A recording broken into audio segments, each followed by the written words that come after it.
Thank you all so much for coming. This is the very, very last night of our Uses of Affliction for this semester, and I think it's completely fitting that we have Fenton Johnson here, but I'll tell you why I think so later.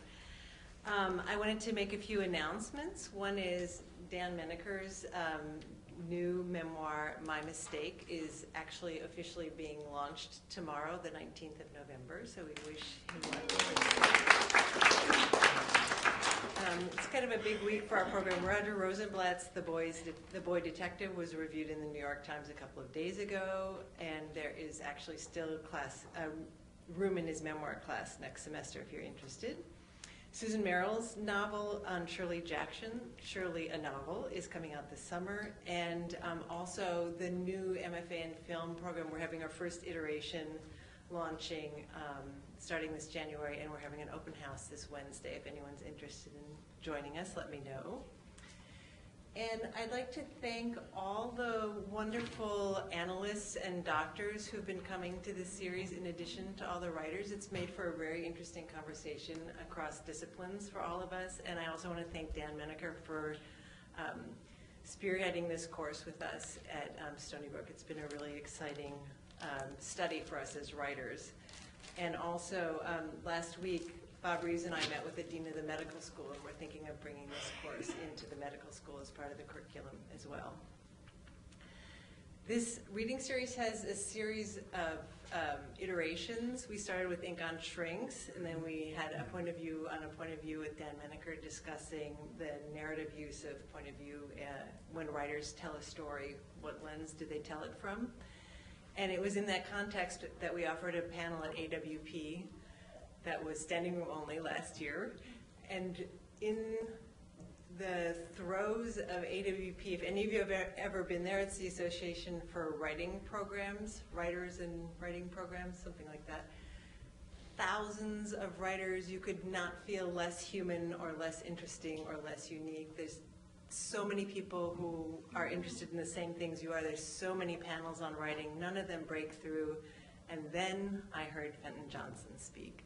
I was so thrilled to hear him, and we're very, very lucky to have him. And in many ways, this whole reading series came out of hearing him speak last year. So I'm very excited to have him, but to introduce him properly, please welcome Connor White.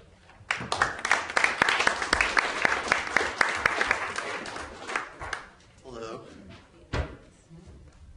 In Geography of the Heart by Fenton Johnson, there are these great descriptions in there of the Trappist monks coming to the Johnson family home, to drink, smoke cigarettes, and dance. Brother Fenton, Mr. Johnson's namesake, was often prone to leap on the kitchen table to dance and sing songs. There's a particular mix of stoicism and revelry in Catholic culture that leaves a deep impression. I grew up Catholic myself, and I went to a Catholic high school run by the Franciscan Brothers. My senior year, I had to take a U.S. government class taught by a nun. She was known around the halls as Sister Fat Leg. Fat Leg, it turns out, was not the name of a martyred saint, but a Syrian description of the woman, because she had one bone-thin leg and one trunk of a leg that overflowed onto her shoe. The only thing I really remember clearly about her class was that she didn't refer to the Bible as a Bible. She referred to it as the good book. And we were to take her word for it. I believe writing is an exercise in reductionism. A writer's job is to reduce complex and nuanced lives into several hundred pages of text. The good book is well over 1,000 pages, at least the versions I'm familiar with. And I was confused about this unofficial moniker because the good book has a sordid history in the world. I always thought a good editor could cut it down to maybe one line or so.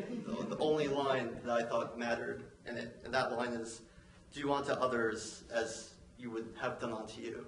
It's the golden rule. This is a lesson of love in the form of empathy. And I think an author has an obligation to his or her characters in the same way. An author's job is to depict their characters with the dynamic range of their person, so that readers may relate to them despite their differences and experience in some small way what their characters are feeling. And this is important because love allows empathy, and empathy allows learning.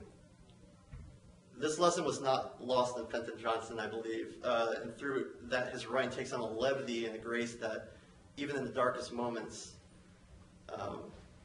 reveals itself.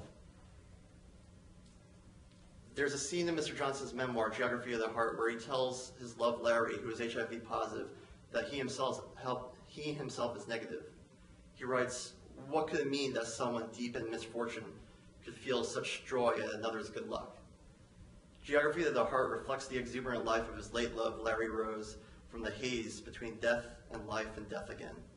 There is an unbroken chain of collective suffering and joy in his memoir, all the way from the death squads of Germany during World War II, where Larry's parents fled the Nazis, to the AIDS epidemic in the 1980s America, and further to the hills of France, where Larry succumbed to his disease.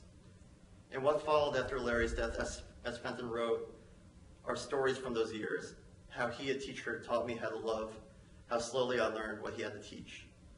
Fenton Johnson is the author of the novels Crossing the River and Scissors, Paper, Rock. He has contributed stories and cover essays to Harper's Magazine and New York Times Magazine. His work in nonfiction includes Keeping Faith, A Skeptic's Journey Among Christian and Buddhist Monks, and the memoir Geography of the Heart. He is a recipient of a Guggenheim Fellowship, as well as a Wallace Stegner and James Michener Fellowships in Fiction. He has received National Endowment for the Arts and fellowships in both fiction and creative nonfiction, an Arizona Commission on the Arts Fellowship in Creative Nonfiction, a Kentucky Literary Award, 2 Lambda Literary Awards for Best Creative Nonfiction, and Geography of the Heart was the American Literary Association Stonewall Award winner in nonfiction. He is currently on the creative writing faculty at the University of Arizona, and we are thrilled to welcome Fenton Johnson to Writer Speak Series.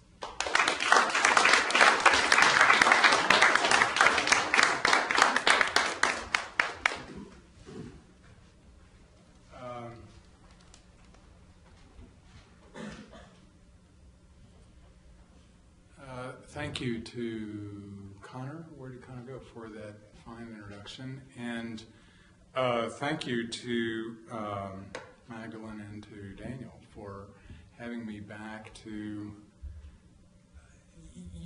I love San Francisco and every city in Paris, and I love New Haven, Kentucky for that matter. Every city, even towns, has its own unique character, but in our hearts we all know that New York is really the sine qua non of cities, and it's such a delight to be back here and to be doing what I love to do here with you all as my audience. Okay, I have notes and glasses. I had eye surgery about a year ago, and I don't remember to read them, to use them.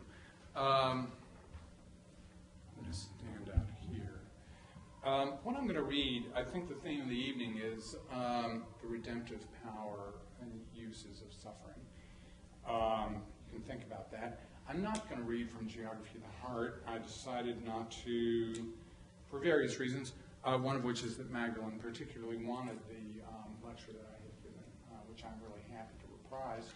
I'm going to reprise it again at the University of Arizona Medical School as part of a similar conference or whatever in February. And also because I feel like a lot of your students, you take risks, I should take some risk, and I was interested in reading from the project, the wild and crazy project that I'm working on now. So I hope you're not disappointed, or maybe I hope you are disappointed. But I figure you may have, I hope some of you have read Geography of the Heart. It's there, you can buy it. I'm going to read different things.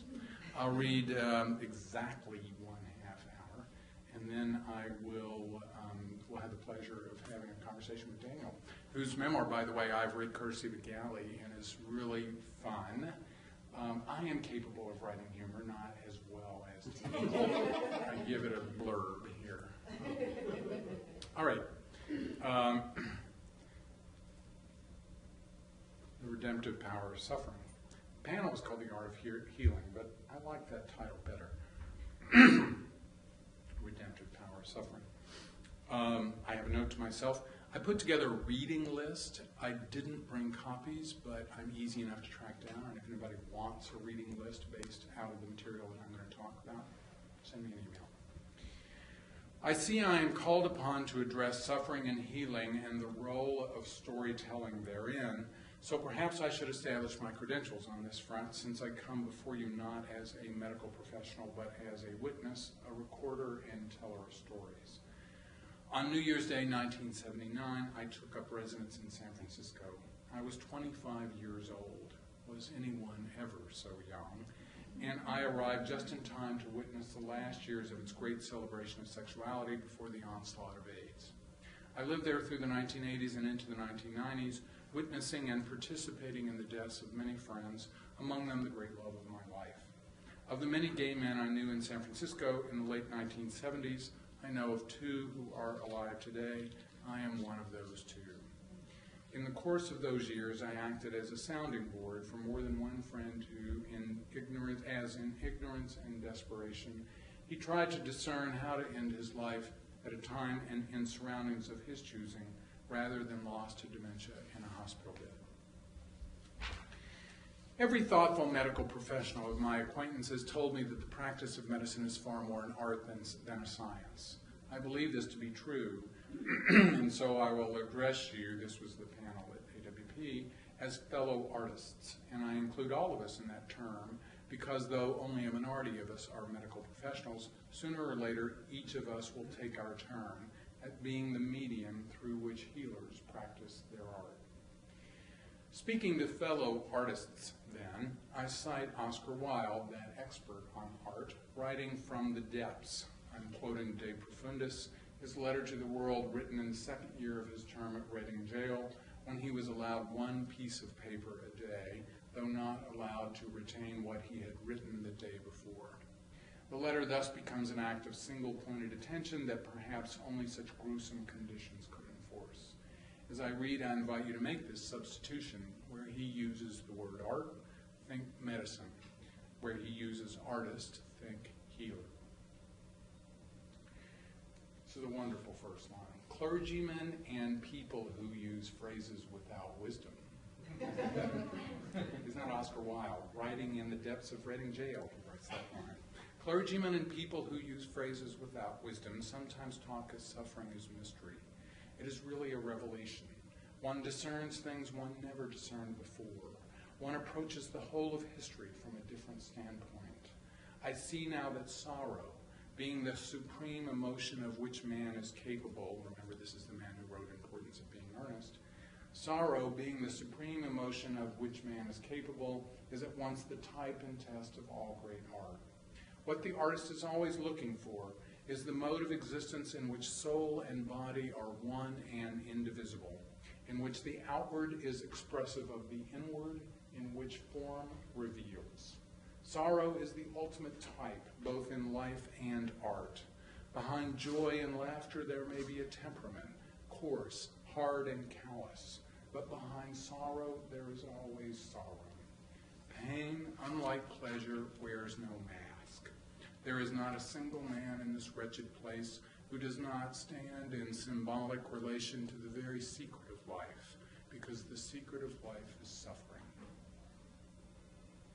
If that strikes you as excessively grim, I quote Emily Dickinson, another more local saint. I like a look of agony because I know it's true. Men do not sham convulsion or simulate a throe.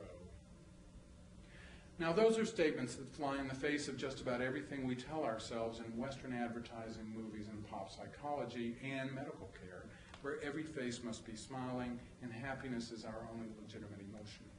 But what these saints and healers tell us is true all the same. The secret of life is found in suffering. At the birth of a star or a child, there is pain. At our deaths, if we are lucky enough to love and have been loved, there are tears. Our culture and our healing arts are at an impasse, in a cul-de-sac, because we seek pleasure without pain, life without death, eternal youth. The humanities in general, and storytelling in particular, add depth and roundness and meaning to our experience of healing and illness, life and death, by providing each of us a skull, the figurative equivalent of the literal skull that Cezanne, like many other artists and thinkers, kept at the side of his palette. Did the presence of the skull mean that Cezanne knew no joy? Study his late paintings, in which he makes a religion of his art, in which he made a religion of light, the phrase is his, in which he captures all the joy of the landscape of Provence on the canvas.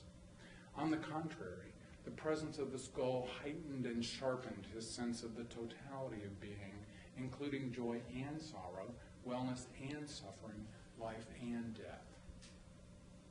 Medicine is where science intersects with art, healing with suffering, reason with intuition, certainty with faith. Cutting-edge physics increasingly teaches us that all matter is interconnected, that there really is no separation, at least not that physics can recognize, between you and me and the chairs on which we sit and the western goldfinch who, as I type, is visiting my birdling fountain, between the living and the dead. We are all one in Christ Jesus, to quote St. Paul. There is no duality, to cite Zen Buddhism. The Vedas and the Tao and the Buddha and Jesus, to name four notable sources, have been telling us this for several thousand years. Perhaps the healthcare crisis will provide us one way to wake up and pay attention. In his recent book, Training in Compassion, my friend and teacher, the Zen master Zoketsu Norman Fisher, writes, "The practice of giving and receiving has two main purposes. First, to train your heart to do what it usually does not want to do, to go toward rather than away from what's painful and difficult in your own life. And second, to realize that your own suffering and the suffering of others are not different. When you discover that this is so, you see that when you are willing to really embrace your own suffering, you find within that suffering the suffering of others. And the reverse is also true. When you are truly able to take in the suffering of another, you find within it your own human pain. Being willing to receive pain, we come to understand, is the only way to open our hearts to love." Why am I devoting 10 minutes to a subject that many find lugubrious? Because to take up the practice of a healer or a writer, that is, to choose to be an artist, is voluntarily to invite suffering into our lives. How foolish we must be. Yes, and how wise. So you see, the first and most important reason for reintegrating the humanities, whether through writing or music or dance or theater or the visual arts, into medical training and practice, is the benefits that they bring both healer and patient. Being present to a patient's suffering makes the healer's job more challenging. It also enriches her or his experience. It also enriches her or his own practice and life. And by keeping a journal or maintaining correspondence to trace the journey of an illness, the patient is laying down a path to finding meaning in suffering, which is one path to wisdom. Like life itself, the practice of any discipline rewards us precisely in kind with the labor, attention, and commitment that we invest. I paraphrase an email I received from Beverly Lanzetta, author of 6 books on contemporary spirituality. She wrote me that, in working with physicians, I want them to understand the importance of humanities in medical training and in the lives and health of the medical professionals, because it is in the depth and messiness and joy and sorrow of human expression that we glimpse the sacredness of the person. One of the more striking aspects of sharing stories and writings that touch deep emotion is the grief many physicians express over a loss of meaning, as the contemporary practice of medicine disconnects them from their own lives and those of their patients. That same practice robs patients of our sense of meaning as well. Between healer and patient, these combined losses are sometimes as great or greater than the loss engendered by the illness itself. Our principal means of addressing this malaise is, I submit, through the reintegration of the humanities in general, and storytelling in particular, into the practice of healing, because medicine is at its heart a narrative art.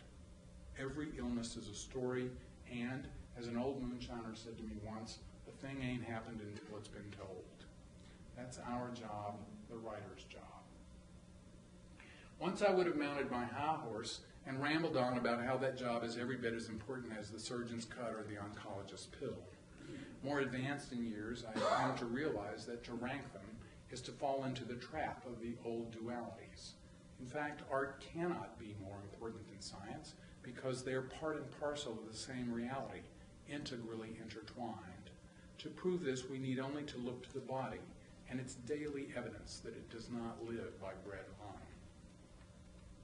Dr. Naomi Remen's book, Kitchen Table Wisdom, relates stories both from her years as a sufferer — she has a particularly disabling form of Crohn's disease — and doctor, in which capacity she has founded an institute to counsel those with long-term chronic or terminal illnesses.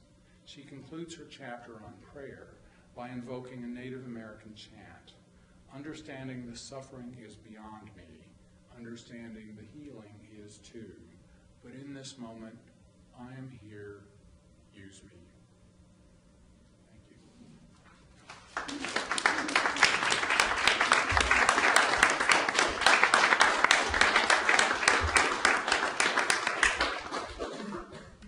So now I'm going to read a little bit from this is the inaugural reading. It's never been read before. It's always scary. From the book that I'm working on now, which is called For Those Who Live Alone, Lessons from the Masters. And what I'm attempting to do with this book is to establish, as I say, bachelorhood as a legitimate vocation, spinsterhood as a calling, a destiny. And by which I mean that I refuse to use the word single, as you will hear, because the word single has no meaning except in the context of marriage. I am writing about people whom I call, and Thomas Merton calls, solitaries, which are people who have, I believe, a particular vocation to be called to be single in the world. And I'm looking at the careers of artists and writers, and also having lots of conversations with people about what is the particular nature of a vocation, a calling to be a solitary in the world. The only information you need to know is, for those of you who don't know, Thomas Merton was a Trappist monk at the Abbey of Gethsemane in Kentucky, which you may be familiar with from Geography of the Heart. He wrote, his first book was a spiritual autobiography, 7-Story Mountain, which is often identified as the best-selling spiritual autobiography of all time, although I still have a hard time believing it beats Augustine's Confessions on that note, but nonetheless, they're probably neck and neck. And he was a monk for some 28 years until he was electrocuted in his hotel room in Bangkok in that famous year, 1968, in which so many people who were leaders in some way or another died. So Thomas Merton. For those who live alone, lessons from the masters. After more than a decade of assembling evidence of his monastic order's history of supporting hermits, Thomas Merton received permission from his abbot to build a hermitage and retreat from the communal life of the monastery. His hermitage porch offered a view across meadows rolling to the long finger of the Appalachians that extends in a 100-plus mile arc around the Kentucky bluegrass, Muldrow's Hill, the blue horizon of my childhood. On a humid August afternoon, I am sitting on the porch of Merton's hermitage with Merton's student, the Trappist poet, Brother Paul Quinon, and Bob Hill, a community college English teacher and therefore, by definition, a saint. Paul, who is in his 70s, challenges us to recite poetry from memory. Bob Hill recites from Whitman's Leaves of Grass. I think I could turn and live with animals. They are so placid and self-contained. I stand and look at them long and long. They do not sweat and whine about their condition. They do not lie awake in the dark and weep for their sins. They do not make me sick discussing their duty to God. Not one is dissatisfied. Not one is demented with the mania of owning things. Not one kneels to another, nor to his kind that lived 1,000 years ago. Not one is respectable or unhappy over the whole earth. Brother Paul recites his own poetry, and then his translation of Rilke's Duino Elegy No. 8, word for word, all 100-plus lines of it, as evening gathers on the lush green meadow that slopes from the hermitage to a dark line of forest and the distant lumpy profile of my beloved knobs, this ancient and comforting landscape growing ever bluer in the golden dying light, summer's end, light in August, and the red semaphore atop the cell phone tower blinking presence, absence, presence, absence. I bask in Paul's river of words, his tour de force of memorization, thinking, This is why one becomes a monk, to give oneself wholly to beauty. He finishes the 8th elegy. Like he on that last hill, which lets him see his valley in wholeness, one last time, we'll turn and halt and pause. That way we live, forever taking leave. And now it's my turn, and I recite Marianne Moore's What Are Years? What are years? What is our innocence? What is our guilt? All are naked, none is safe. And whence is courage? The unanswered question, the resolute doubt, dumbly calling, deafly listening, that in misfortune, even death, encourages others, and, even in its defeat, stirs the soul to be strong. He sees deep and is glad, who accedes to mortality, and, in his imprisonment, rises upon himself as the sea in a chasm, struggling to be free, unable to be, in its surrendering, finds its continuing. So he who strongly feels behaves. The very bird, grown taller as he sings, steals his form straight up. Though he is captive, his mighty singing says, satisfaction is a lowly thing, how pure a thing is joy. This is mortality, this is eternity. We are 3 solitaries, the monk by vow, the English teacher who has left his spouse at home by choice, the writer by profession.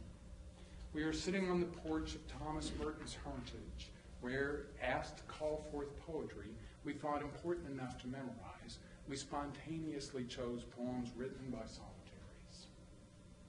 I see I've been asking the wrong questions. Surely there is a place in our ramped-up world for the simple contemplation of what is, without question, without argument, without explanation. The planet is asking that we seek inward instead of outward. The Buddha and Jesus understood this and set it forth in no uncertain terms. Thoreau could pass a pleasurable afternoon studying a road cut. Why not vow to follow their examples? Why not vow to pursue, as the spinster poet Marianne Moore so aptly put it, opulence in asceticism? Isn't that a great phrase? Opulence in asceticism. Here's Whitman again from Democratic Vistas. Only in the perfect uncontamination and solitariness of individuality may spirituality positively come forth at all. Only here, and on such terms, the meditation, the devout ecstasy, the soaring flight, alone and identity and the mood and the soul emerges. All statements, churches, sermons melt away like vapors. Bibles may convey and priests may expound.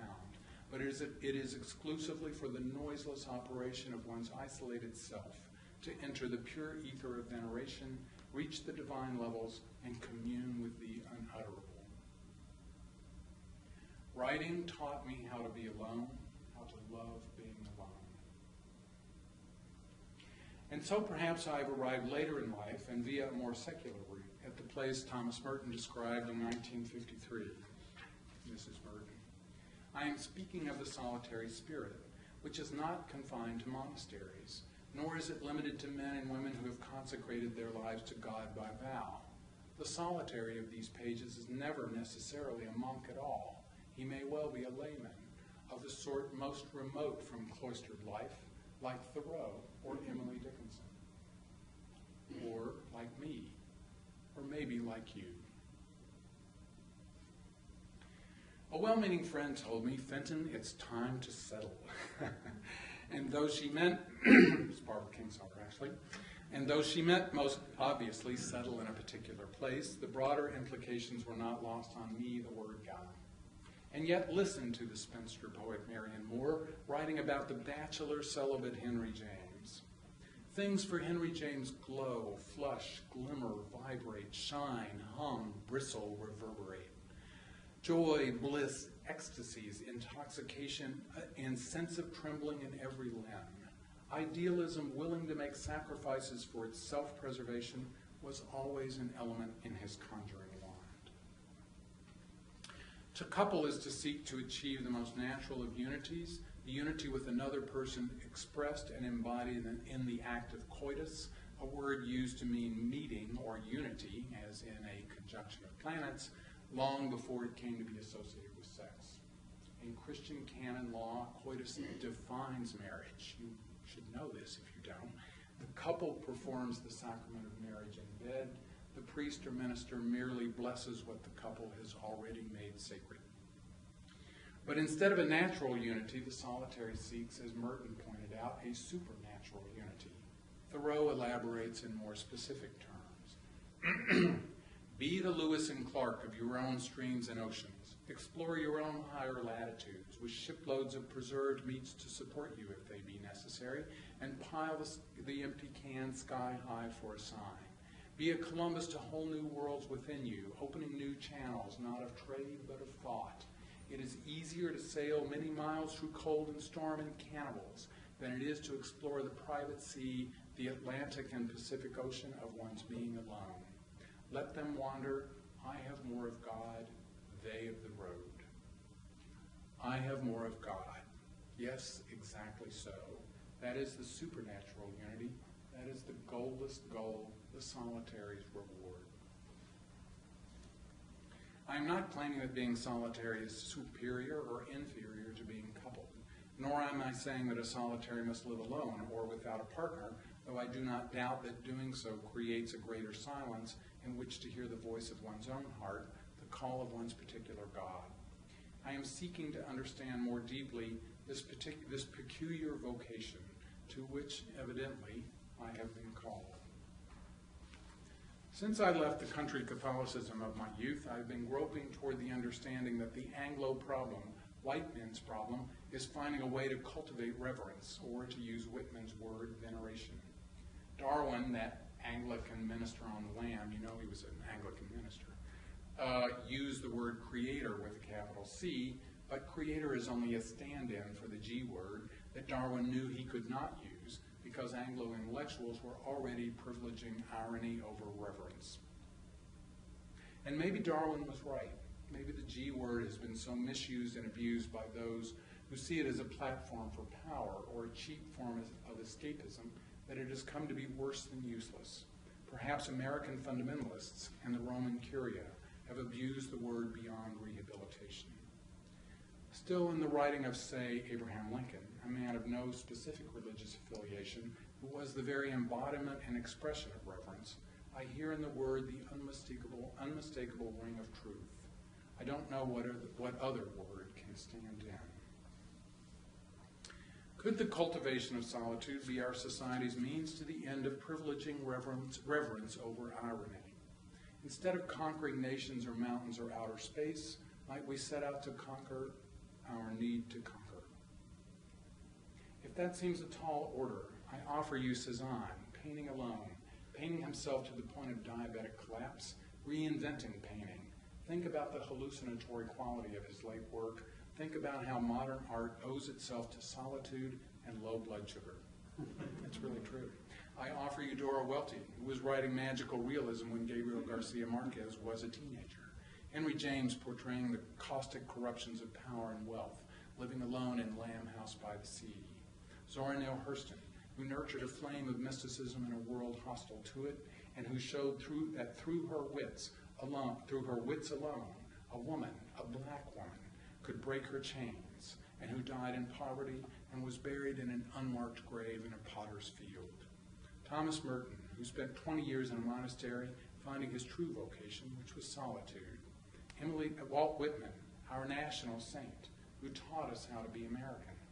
Emily Dickinson, his sister in solitude and sainthood, who taught us how to be alive to the world, most especially to its suffering. I offer you Jesus, that renegade, proto-feminist, communitarian, pacifist, bachelor Jew, who reminded us, I love that phrase, who reminded us of the lesson first set forth 1,000 years earlier in the Hebrews Holy Book, to love our neighbors as ourselves. You see, I use the same phrase. I offer you Siddhartha Gautama, who sat in solitude for 7 years to achieve the understanding that everyone and everything are one.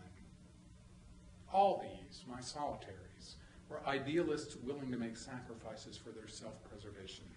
None was willing to settle. Let me be frank. How much I miss the touch of a familiar and shaping hand. How much I miss not the sex, but what precedes and follows it, both the intimacy and the alienation, the strangeness to the other and to oneself, the being naked to another, the being naked to oneself. Post coitum omne animal tristis est. After sex, every animal is sad. Ain't it the truth?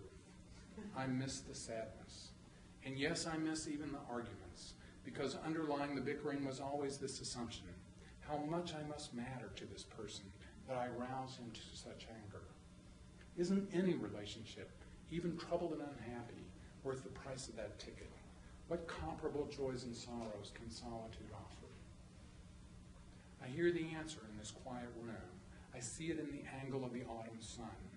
The incomparable reward of being alone is the opportunity, if I can be large enough to rise to its occasion, of encountering the great silence at the core of being, a silence that is at the same time uniquely mine and one with the background hum of the universe, one with the great alone, one with what is. To live for the changing of the light seems adequate reward. Life is its own justification. In his last letter, written to his British publisher, Walt Whitman, suffering an agony of pain and often alone, writes of gratefulness. A stone lintel engraved God alone spans the entrance to the monastery enclosure at the Abbey of Gethsemane. Alone with God, God is alone, to God alone. However you interpret the phrase, it implies that in solitude one encounters the great alone. The solitary arts, reading, writing, painting, composing, are one means to engaging the challenge of I am what is. The solitary arts are one means for finding and fulfilling, as Merton has it, our mysterious and apparently absurd vocation to supernatural unity. After writing that sentence, I went out for a walk. You might want to do the same, a walk in the wilderness of your solitary heart. In tribute to the solitary Federico Garcia Lorca, Edward Hirsch said, "To write is to stand on the edge of a dark gorge, guarded by a mysterious stranger." I suggest that we all, every one of us, stand on the edge of that dark gorge, but that the solitary lets go of the mysterious stranger's hand and descends. The artist or the writer is a solitary who cultivates the courage to describe what she encounters. Looking back, I see I have two strands here, writing about solitaries and writing about God. But, and was this not Merton's message? Are they not one and the same? Are they not simply different aspects of the great alone? And this is from Merton. The solitary realizes that he has entered into a solitude that is really shared by everyone. It is not that he is solitary while everybody else is social, but that everyone is solitary. He who is called to solitude is called to walk across the air of the abyss without danger, because, after all, the abyss is only himself. His loneliness is in fact the loneliness of God. That is why it is such a great thing for him to discover his solitude and learn to live with it.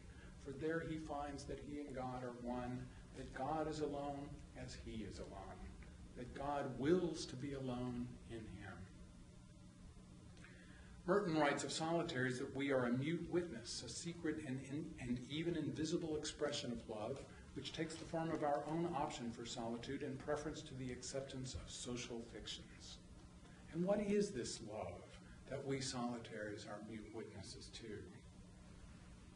The universal presence of the great alone, the universal presence of what is, the infinite possibilities of no duality, no separation between you and me, between the speaker and the spoken to, the dancer and his dance, the writer and her reader, people and our planet, love.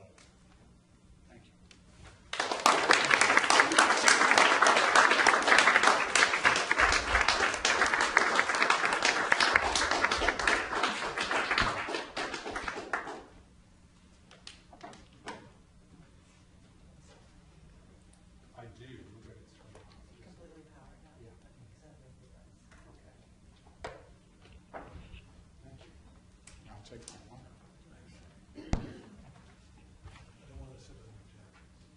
Okay, thank you. I'll sit with my jacket.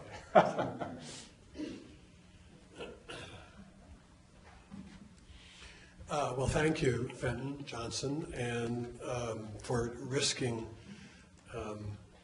your evidently planned work on solitaries to a bunch of people. I think that was brave to do.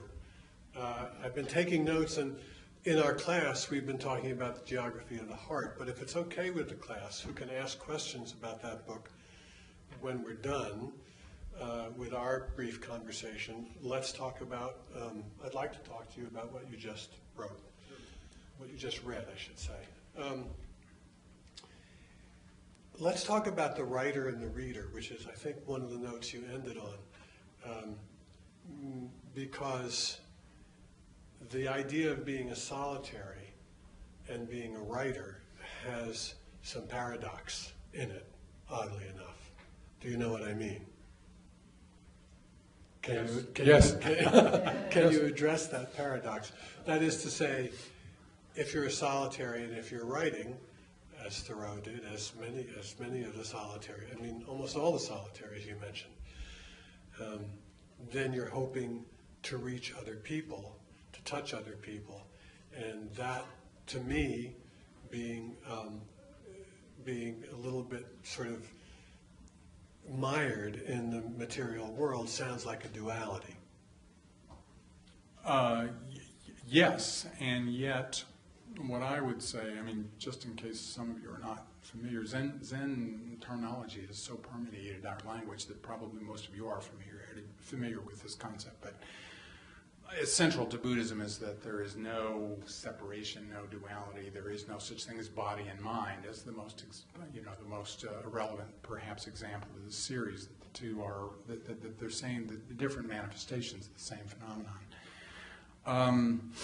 Well, it really is a conversation, and I'm interested in what your response is. When I write, some crazy and kind of magical thing happens, which is the drug of writing. I was saying to my fantastic, I have several fantastic former graduate students here tonight, Jimmy Castellanos. I was saying earlier that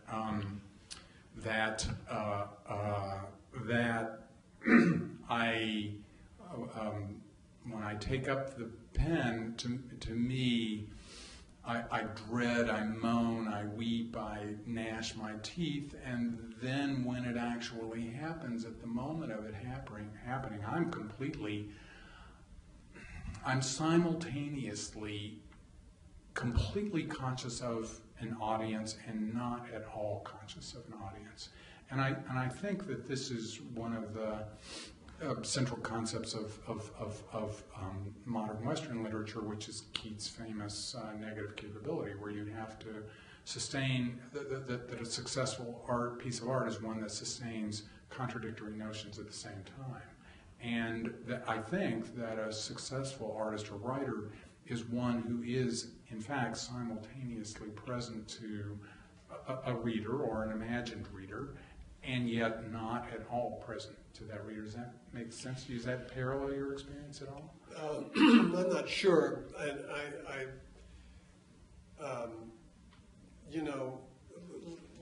let me just go back one step, because actually I should have asked this first and then asked the second question second. You've described this as a wild and crazy project. I'd like to know more about the project. Are you writing a book about solitaries? Yeah, I'm writing a book about for those who live alone. I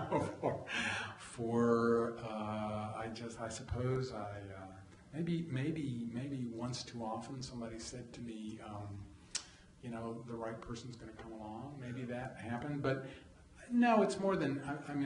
Probably you've had the experience. Certainly, I've had the experience.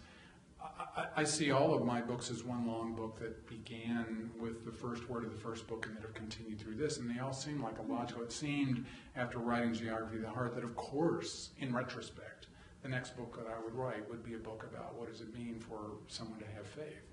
And now it seems to me that this is a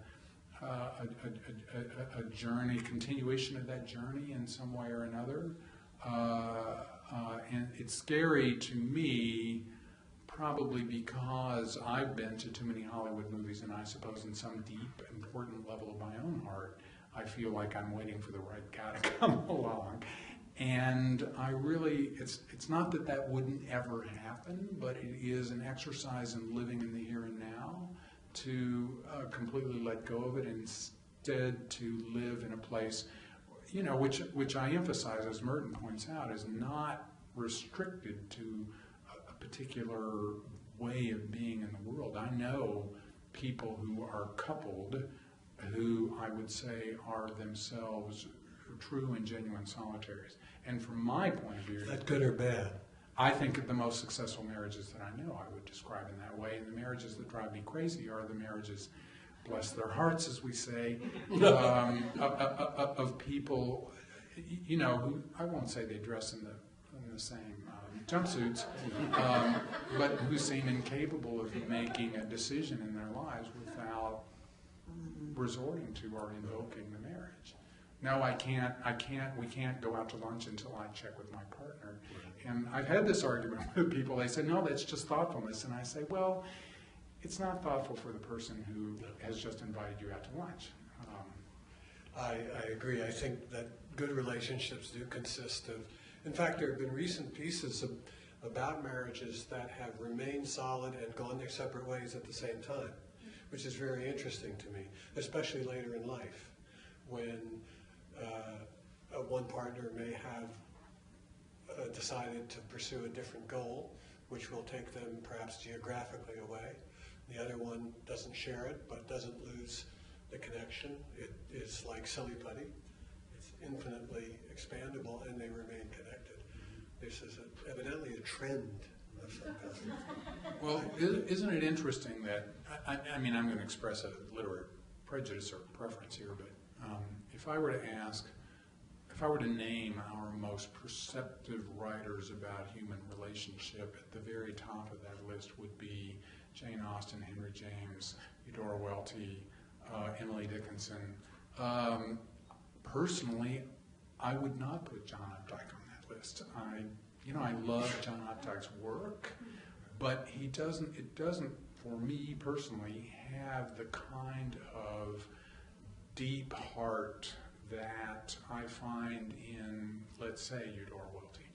And I think that's because it doesn't, to me, it doesn't have an appreciation and embrace and inhabiting of solitude. And one feels that at the heart of the characters of all of the people that I have mentioned. Do you feel, I was very struck by this new project. I think it's a wonderful idea.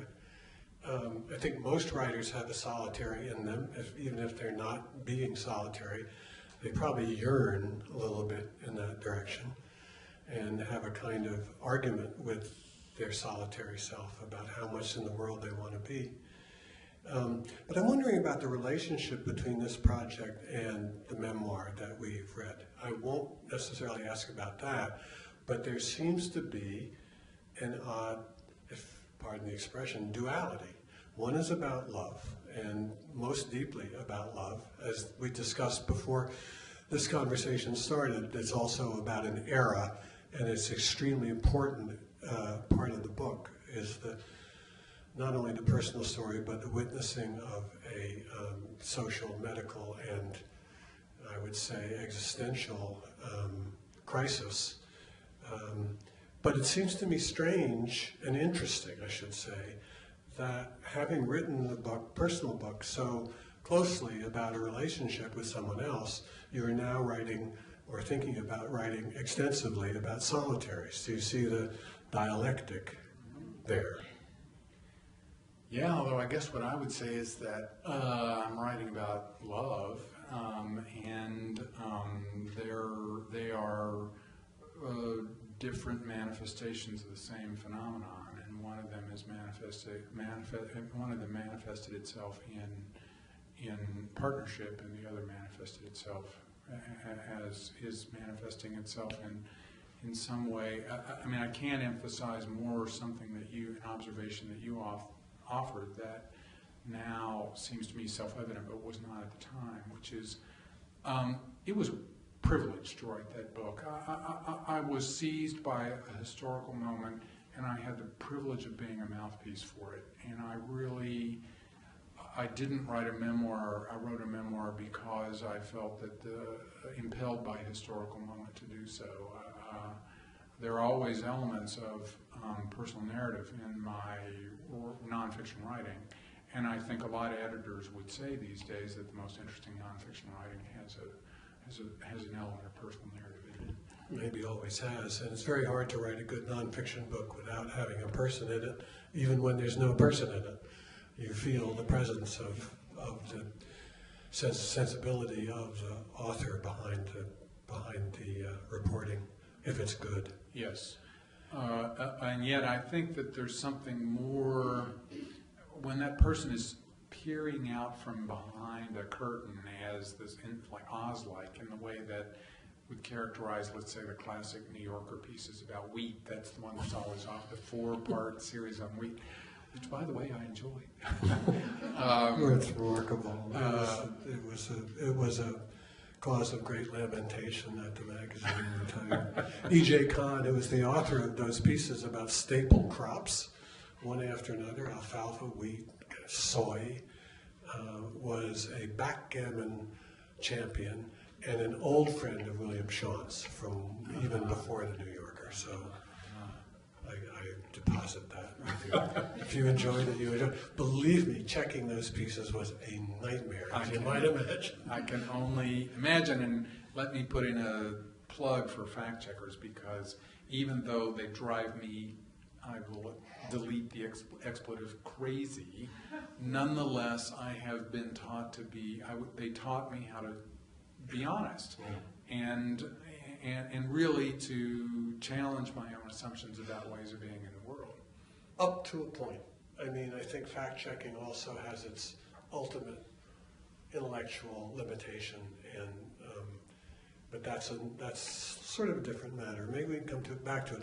Let me ask you this. Let me ask you a kind of medical question about what you're embarked on and about the physicists and Buddhists' seeming agreement that there are no real separations. And right now, all of you are being penetrated by electrons by the trillions right at this moment. So we're not solid, and we partake in the world of matter, which is much fuzzier than we think. But let me ask you then, why in that case, what is so precious about trying to preserve separateness, individuality? I mean, I know that the goal of many Buddhists and many thinkers, many meditators, is to sort of transcend the self and become aware and part of a greater universe.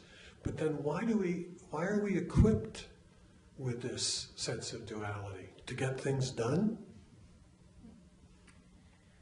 Well, actually, in maybe in a word, the answer to your question is kind of sort of yes, because it really is true that we owe the achievements of Western civilization to a duality, because beginning with Aquinas, Anselm, all those guys, sort of early 13th, late 12th centuries, who discovered the Greeks courtesy of Arabic translations into Latin, and that's how they found them, came by the notion of separating ourselves from the world, of using the intellect to eventually invent the microscope or the telescope or whatever, all ways of looking at ourselves as if we are creatures apart from the world. And we could not have achieved, for better and for worse, electric lighting and the subway system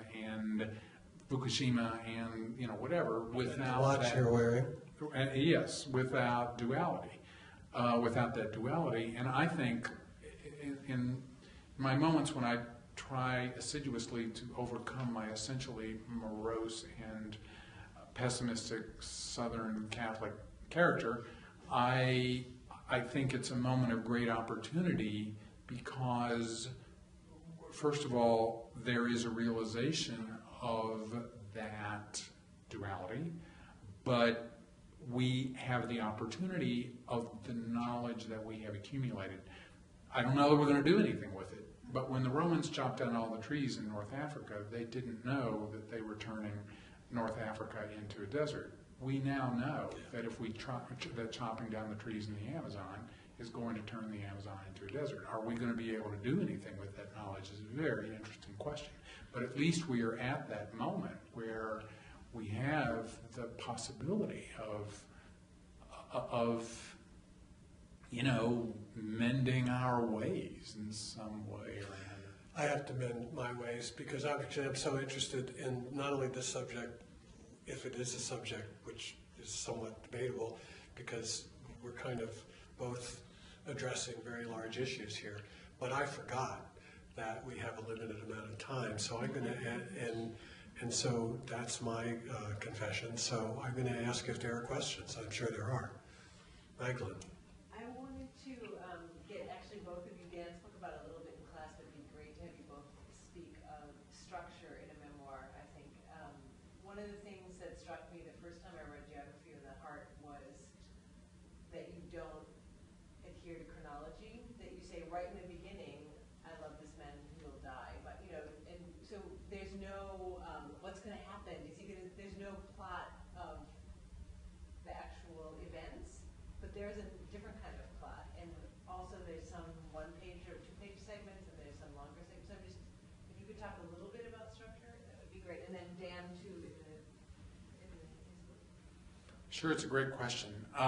Well, especially given the historical moment, but I figured I had to put this out in the first line because, it's not like the book is going to have a surprise ending, and anything that, the power is in the journey rather than in the events. And I kind of instinctively knew that. I mean, a good question to ask yourself is, and that I sometimes ask students, is where and how did you learn to tell a story? And I certainly owe that to my parents and my southern my roots. I did deliberately alternate long and short passages by way of giving the reader an opportunity to go to the bathroom or do all those things that we want to do and need to do. But the decision to put that first, let me say this about it structurally, and then I get to tell the story because it's a good story about those opening pages. The decision to put it first and get that out of the way enabled me then to, as Flannery O'Connor so helpfully says, you ought to be able to learn something from your own writing. If you can't, nobody else will. And it enabled me to let the book teach me a lesson. I didn't know that was a book about being taught how to love somebody until I wrote the book. I did not design that at all. It came organically out of the process in which I wanted to rail against Ronald Reagan. I wanted to express all of this anger, and finally I gave myself the best piece of writing that I have ever given myself and that I try to pass on in every class. I typed out a note and taped it above my desk saying, just tell the damn story.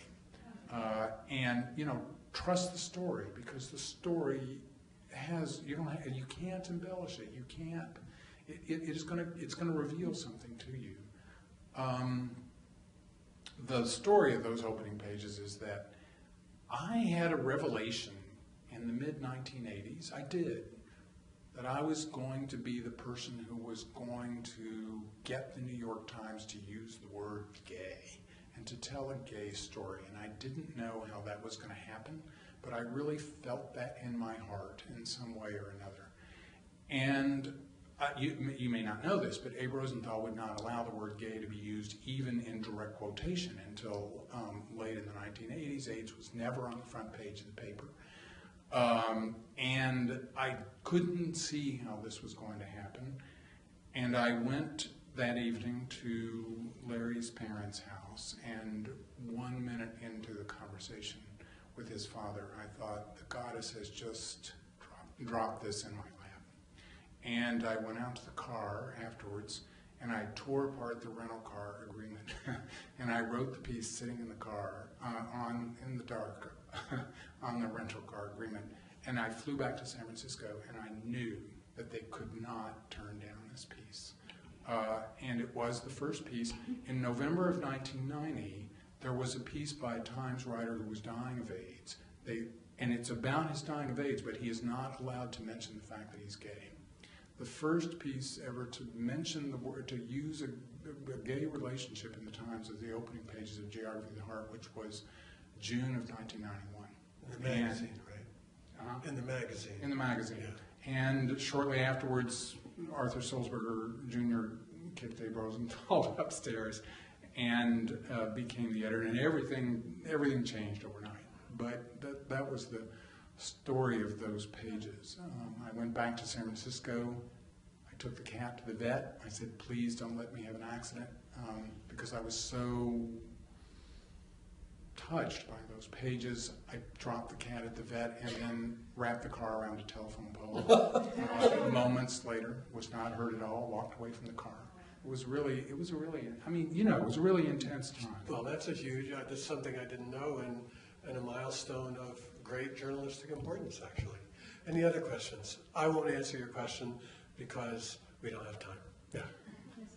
Do you think that certain experiences, illness in particular, could turn an ingrained solitary into opening up to others? I'm coming just out today for my last session of chemotherapy for breast cancer. And I regret that it's ended. It was so hilarious, not the injections and such, but the company I found there, that in particular two other women, I'm European, and the other woman was from a Jewish, very Orthodox family, against which she, as a progressive lawyer, rebelled terribly. And the other was a teacher of classics, a black woman, coming from a background of do-gooders Baptist, which she mocked, of course. And so it was so hilarious, our conversations, which was several times when we went together. Your question? Pardon? Your question? And the question is, do you think that, as I was always used to be considered as solitary, and I thought I was. Now this time it was a wonderful experience of openness, of solidarity. Do you think that certain experiences, I started my question with a question, can transform solitary into a social being? Well, I think in a way you answer your own question, which is, what enables an opportunity to return to the opening of the evening, which is that understanding the place, the real place, the appropriate place, the accurate place that suffering plays in the human condition, as opposed to something that it's not to be sought out. Only a masochist seeks out suffering. But when presented with it, to embrace it and integrate it can be a way of opening up, as you point out. I also want to say that there's a little vignette of New York that you have these three. It's so great that you have these three radically different people who are in this situation. But yeah, I think it's the means to the end of opening up in that way. The danger of being a solitary is, in fact, that you become ingrown and invested in your own solitude in a way that I think is stultifying. But it's possible to go through that, to use it to penetrate, break on through to the other side. There's a different word, isolato, which I think probably is closer to maybe to the grouchy old guy in the cabin who shoots everybody who comes near. That's not a solitary. That's a loner. Yeah. Something. Yeah. No, that's a good distinction. Yes. Anyone else? One more? Yeah. How do you think Kentucky influenced your career as a writer? Yeah, good question. Oh, Lord, Kentucky. It's the land of my birth. It's the quintessential border state. I was born, as Greg well knows, because he was from there too. Abraham Lincoln certainly played in the creek in which I played in when I grew up, but his family lived lived for 2 years on a plot of land that was possibly the plot of land that my family was renting from Seagram's, which had a small distillery there. It's the quintessential border state. I always feel like I'm negotiating. I think the reason why Kentuckians are supposed to be known for good manners is because Kentucky sent more men died on both sides in the Civil War from Kentucky than any other state. And I think the heritage of that division, of families divided against themselves, the terrible wound of slavery. You know, people say, what is the South? I know what the South is. The South is every state where slavery was legal. It's a wound that still lives with us. Hello, we know this. It's still being fought out in American politics today. I think all of that, my great-grandfather was a Union soldier. People on my mother's side were poor, but they still owned a slave or two. That tension was really in also the Catholic Protestant thing that is so there. All of that, which is in Mystery and Manners. So it's the dualities. Yes, yes, and the place that you find the richest place is to go into the duality and find in a unity in the duality. That's what the. And Kentucky is a kind of geographical emblem. Yeah. For you, anyway. I think I would say for writers, finding the borders within yourself, whatever those borders are, is a rich place. It's where the richness lies. And all of us have borders, of some kind or another that are contained within us. And go to those places and explore those places because they're always a place for richness. One, I think we're probably a little longer than we should be. Maybe one more. And is that okay, Magdalene? Yeah. Anyone else? There was another hand here. Sure. Two students competing. Front row. In this book, Geography of the Heart, you made a great sacrifice. As you look back, what do you answer yourself as to why you did it? And what was the cost of the great sacrifice? Well, he was really sweet and good looking. It took me a while to figure that out. I was so dumb. No. What do you consider the sacrifice? Sacrifice. What a rich word. Thank God I did it. Would I have the courage to do it again? I'd like to think so. I'm not answering your question. It was what it was. It was a particular moment in history, and yet it was an opening up, a transformation. Maybe the best thing that people have said to me on occasion is that reading that book enabled them to make similar decisions, which is terribly frightening and also humbling. So I don't know if that answers your question, but well, to sacrifice, the root of it means to make sacred, right? Mm-hmm. To make holy, yes. To make sacred. Thank you, yeah. And so it's not only what you give up, but as you point out in the book, it's what you get. Yes. Yes, and that's an essential lesson, of course. Without risk, there is no reward. Thank you very much. I wish we could go on. Let me say one thing before Sure. we sign off, which is just that the book list that I put together was a book list that it's all about books that have to do with medical. I just Chekhov, William Carlos Williams, it's a whole book list. So if anybody's interested in that book list, which is about literary medical writing of one sort or another, as I say, send me an email or send Magdalene an email. I'll send it to you as a PDF or a copy, and you can give it to anybody who wants it. So thank you so much for coming. That was a lot of fun.